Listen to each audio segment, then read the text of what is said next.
یہ رسول اللہ صلی اللہ علیہ وسلم کے ارشادات ہیں دعا کے متعلق کہ دعا سب سے نافع دوا ہے، من انفع الادویہ، سب سے نفع بخش دوا ہے۔ یہ دعا بڑی مؤثر ہے، تو سب سے مؤثر دوا دعا ہے، اور سب سے مؤثر وظیفہ دعا ہے۔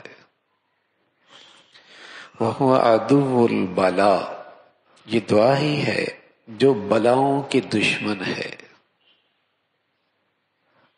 يُدَافِعُهُ وَيُعَالِجُهُ، یہ بلاؤں کو دفع بھی کرتی ہے، یہ دوا ان کا علاج بھی کرتی ہے۔ وَيَمْنَعُ نُزُولَهُ، ان بلاؤں کو اترنے سے روکتی بھی ہے، وَيَرْفَعُهُ، اور اٹھا بھی لیتی ہے بلاؤں کو۔ او يخفف، یا اس دعا کی برکت سے وہ بلائیں مصیبتیں ہلکی ہو جاتی ہیں اگر وہ اتر جائے۔ تو سچ یہ ہے کہ دعا مومن کا اسلحہ ہے، وہو صلاح المومن، مومن کا اسلحہ ہے۔ تو سب سے نافع دوا وہ دعا ہے۔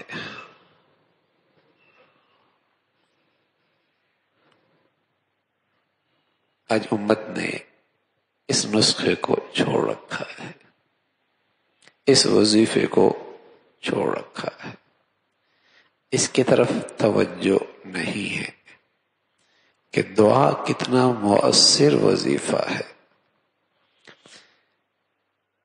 سب سے نفع بخش دوا دعا ہے۔ اللہ کے نبی صلی اللہ علیہ وسلم فرمان لگے، لا یغنی حضر من قدر، کوئی چیز آدمی کو تقدیر سے نہیں بچا سکتی، ہاں دعا ایسی چیز ہے جو بلائیں اترنے والی ہوں یا اتر چکی ہوں، ان دونوں کے لیے مؤثر ہے۔ وَإِنَّ الْبَلَاءَ لَيَنزِلُ، بس اوقات بلا اتر رہی ہوتی ہے، ادھر سے یہ دعا کر رہا ہوتا ہے، آپس میں ان کا مقابلہ ہو جاتا ہے، تو ان کا آپس کا یہ ٹکراؤ قیامت تک رہتا ہے، دعا اسے نیچے اترنے نہیں دیتی۔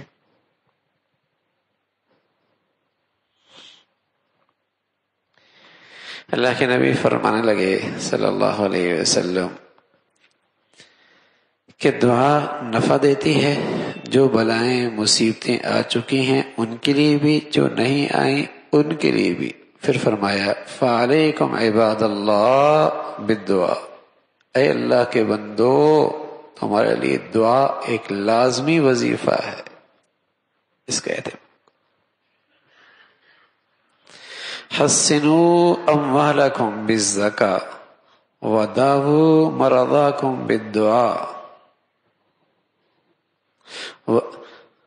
حَسِّنُوا أَمْوَالَكُمْ بِالزَّكَاةِ وَاسْتَقْبَلُوا أَمْوَاجَ الْبَلَاءِ بِالدُّعَا، اگر آنے والی مصیبتوں کا رکاوٹ چاہتے ہو دعاؤں کا اہتمام کرو۔ وَاسْتَقْبَلُوا أَمْوَاجَ الْبَلَاءِ بِالدُّعَاءِ وَالتَّضَرُّعِ، عاجزی کر کے گڑ گڑا کر اللہ کے سامنے یہ چیز آنے والے مصائب کو، پریشانیوں کو، بلاؤں کو، آفات کو، آزمائشوں کو روک دیتی۔